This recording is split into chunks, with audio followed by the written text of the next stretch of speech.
We're learning more and more about the Frankie family, Ruby Frankie, Kevin Frankie, and then, of course, the crazy, wacky neighbor, Jody Hildebrandt. It could be a sitcom, really. It'd be interesting to see who would play these parts. Unfortunately, it's a horribly tragic story involving just sadistic child abuse, and we've learned so much in the last week as a big document dump and data dump has come out, seeing some of the police cam body footage and what these children were enduring in that home. I mean, the first thing that came to my mind, Siobhan, was like Auschwitz type. These emaciated children Yes. locked in closets, and just I don't know. I don't know how anyone as a parent would look at this and go, "Oh yeah, this is how I should be parenting," or as they've been doing it. God's will. Uh, this is Mhm. the direction that we should be going. Mhm. I want to talk about Kevin because he said some interesting things, but let's first talk about some of that footage that we saw. What on earth is going through someone's mind to allow them to treat their children in such a way and see them breaking down to the level that they have and just keep going forward as this is the way to go? It's profoundly disturbing and, hard to understand. Just, you know, as I always say, we don't treat animals that way. Our Mhm. hearts go out when we see the emaciated dog show up in the prevention of animals ads. I mean, it hurts. Yeah. It hurts.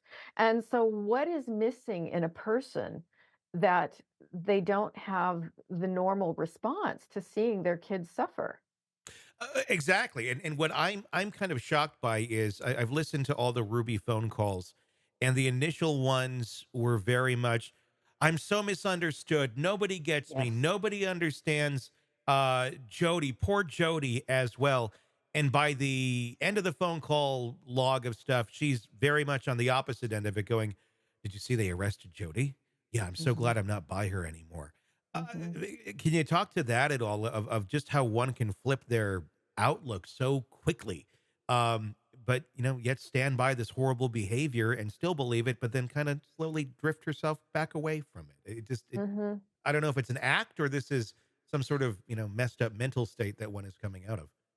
Yeah, we definitely, as we've talked about, there was a cult process going on with Jody as a cult leader, and she clearly had been influencing Ruby and Kevin, but I think they both had their own pre-existing personality problems, Hmm. which made them vulnerable to Hmm. someone like Jody. And Ruby, this is where there was so much flack from her YouTube channel, had been inappropriately parenting, Hmm. withholding food, actually engaging in behaviors that were very cruel.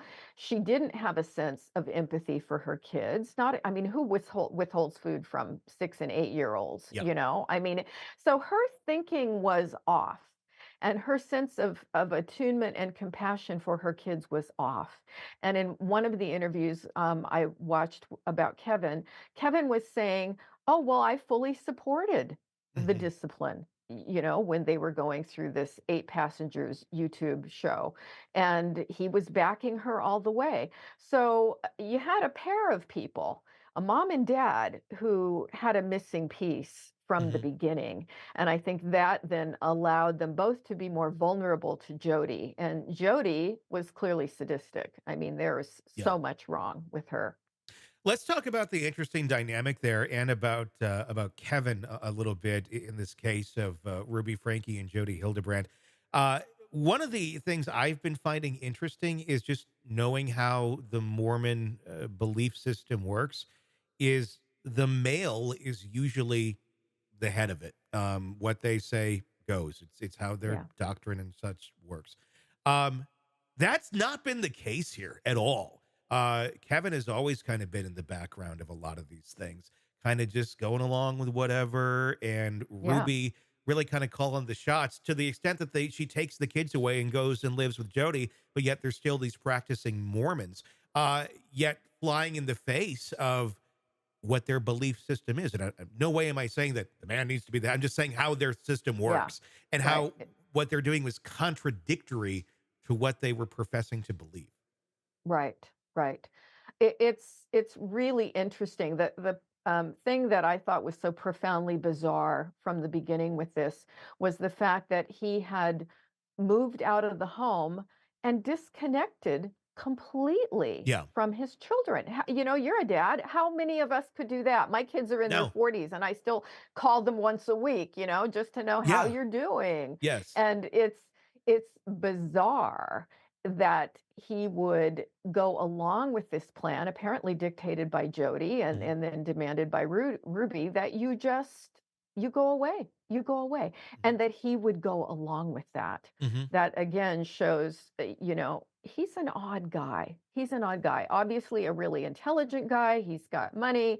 He's, socially got some power. He could do basically anything he wants. He could have fought that legally. He Yeah. didn't have to agree to that. He didn't have to move out of the house. But there's this bizarre passivity Mhm. with him. And I found him in the interviews with the police, I found him odd. I Yeah. found him kind of concrete in his thinking and just a strange guy. Being that there was no legal reason why he wasn't seeing his children other than he just didn't and thought that he had to somehow appease Jody and Ruby to get back into their lives. I mean, it's very bizarre and it makes you wonder how much control. I mean, she clearly did have control over him. And Jody certainly did as well. Hey, it's Tony Brueski. If you like the podcast, be sure to like, subscribe, and press that bell so you don't miss any of our updates on the cases we're following for you right here at the Hidden Killers podcast from True Crime Today. And thanks